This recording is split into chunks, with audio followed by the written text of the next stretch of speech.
In the town of Eldermoore, no one aged past 30.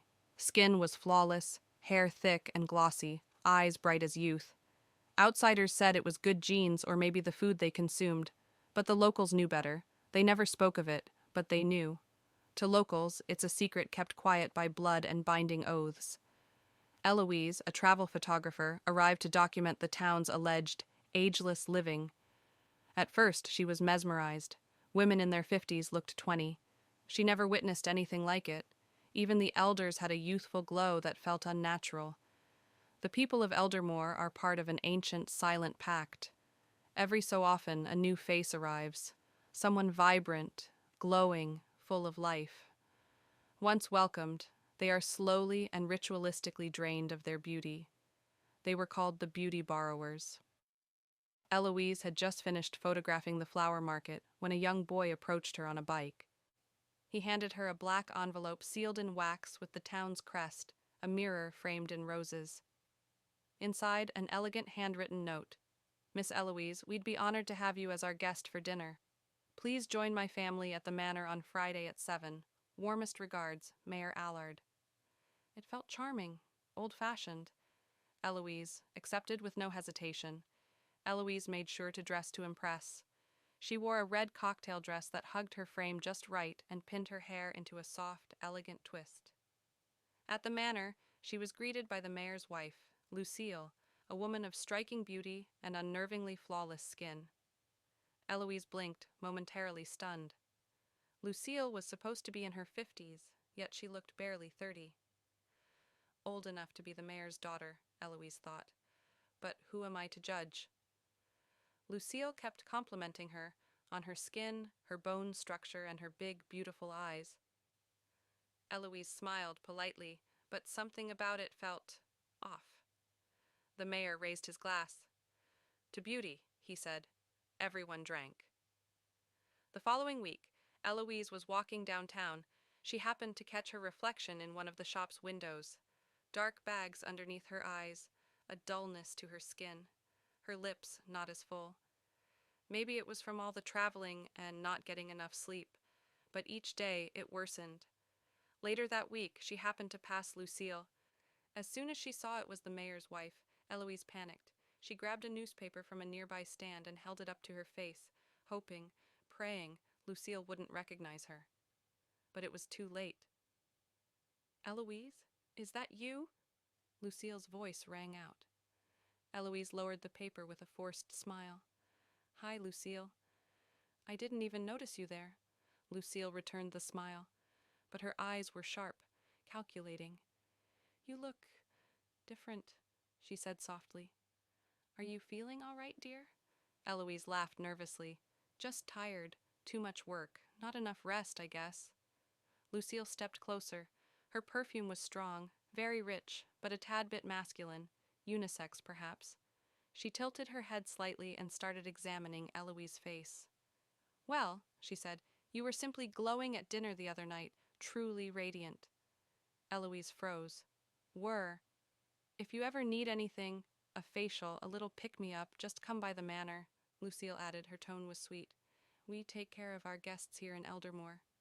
She leaned in, lips just inches from Eloise's ear. It's such a shame when beauty fades, don't you think? Then she walked away, clicking her red bottom heels against the pavement. As she was walking away, this wrinkled old lady approached her. She looked very elderly. It looked like she was begging for money, but Lucille ignored her and brushed her off. She didn't feel like a guest anymore. She felt like prey. The interaction felt sinister. Something was going on, and she had to find out. Eloise couldn't shake Lucille's words. Such a shame when beauty fades. That night, she tossed and turned in bed, mind racing. Her skin felt tight. Her knees ached when she stood. It wasn't normal. It wasn't natural. Something was wrong with Eldermoore. By morning, she'd made up her mind. The local records office sat quietly near the edge of the square, tucked between a clock repair shop and an abandoned library. It didn't look open, but the door wasn't locked. Eloise slipped inside. She didn't know what she was looking for. Just something. She pulled a ledger marked Residence, 1951 to 1975. The names were familiar. She'd seen them at the flower market, the cafe, the post office. Marcy DeVille, Arthur Kent, Lucille Allard. She frowned. Lucille? She flipped forward. 1981, 1991, 2001. Still Lucille. Same last name. Not a single wrinkle, not a strand of gray. Her face in the 1960 photo was identical to the one she wore yesterday in the street. Eloise's hands trembled. "I knew it!" Eloise screamed. Her fingers trembled as she flipped through stacks of old photos and newspaper clippings. She tossed aside one article, then another, until a headline caught her breath. Beverly Whitmore crowned Miss Eldermoore 1999. There she was glowing, radiant in a blue dress, tiara glinting. Spotlights, surrounded by smiling townsfolk. But then, another article. This one smaller, no photo. Local pageant star disappears weeks after win. And then it clicked. The woman from earlier. The wrinkled elderly woman outside the boutique, the one who begged Lucille for spare change and muttered nonsense to herself. That was Beverly. Eloise's heart pounded. They used her up. She grabbed the clippings and rushed out as she darted through the night streets of Eldermoore. She found Beverly in a back alley, wrapped in layers of wool, face mostly hidden. Her eyes flickered up as Eloise approached. "Beverly?" Eloise said, kneeling down. "Beverly Whitmore?" Beverly's lips cracked into a crooked smile. "Haven't heard that name in a long time." "You're the new one, huh? They took it from you, didn't they?" Eloise nodded. "I want it back. I need it back. Please." "How did you survive?" Beverly chuckled. "Survive? This is surviving?" She gestured to her frail frame. "They pass it around like it's wine at communion. Sip by sip, they drink you dry." "There has to be a way to reverse it," Eloise pleaded. Beverly looked at her carefully now, as if remembering something. "The mirror's the key. Burn it, break it. I tried. Didn't work for me, but you're still shiny. They haven't finished with you yet." Eloise's voice cracked. "I don't have time. I can feel myself disappearing." Beverly leaned in, eyes sharp. "Then you've got one chance. Don't beg for it. Take it. Take back what they stole. Look in the mirror. Demand it. Your beauty is still yours. You just have to make it remember." Eloise stood. "Thank you," she said softly. "Don't thank me yet," Beverly muttered, turning away. "If you fail, you'll end up like me. Or worse." As Eloise walked away, Beverly whispered one final warning. "The mirror lies, but it can't help reflecting the truth when it shatters." Eloise clutched the newspaper clippings to her chest as she made her way through Eldermoore's cobblestone streets. The sky was overcast now, the light dimmer than it had been all week, as if the town itself sensed what she planned to do. She kept walking toward the mayor's manor and froze. Lucille stood at the end of the path, flawless as ever in a pristine white dress, lips painted red. Her eyes locked onto Eloise's.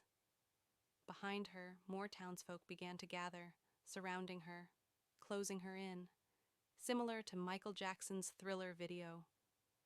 Only they weren't ugly creatures, but all beautiful.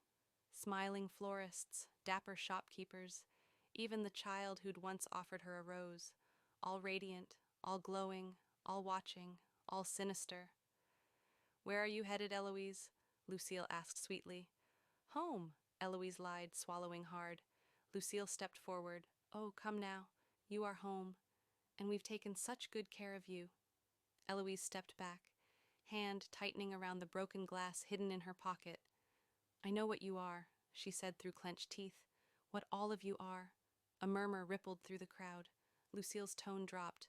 "We gave you everything, Eloise. You were admired, envied, adored. And instead of gratitude, you dig through records like a rat."